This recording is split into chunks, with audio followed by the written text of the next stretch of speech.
Can you remind our listeners, because not every, this is on the tip of your tongue. It's not on the tip of most Americans' tongue. It should be. Who Ella Baker was. And it's just really important to lift up that name and not just like reference it, but to go a little bit deeper on reminding us what she did, what she contributed.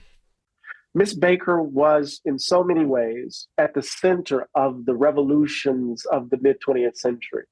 She started out as a field secretary for the NAACP. So many of the Southern chapters of the NAACP she helped build. Then she became the first executive secretary of the Southern Christian Leadership Conference to help build that organization that King and those ministers participated in, like C.T. Vivian and others.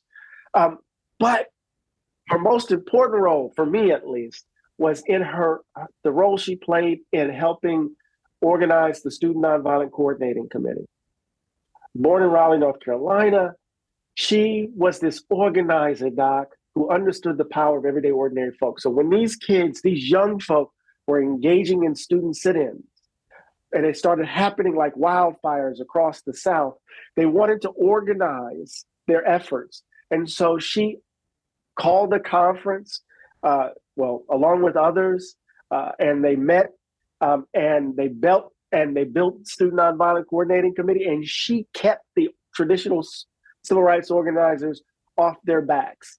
And then she put them in conversation with those social networks that she had built in the 30s. So Bob Moses wouldn't have known Amzie Moore in Mississippi if it wasn't for Ella Baker. So this woman, not a preacher, but someone in the pews. She doesn't have a preacher-centered understanding of leadership, but a pew-centered understanding of leadership. Critiquing charismatic preachers who want to get in front of the line, and instead wanting to organize everyday ordinary folk to understand that a strong people don't need strong leaders because they're the leaders they've been looking for.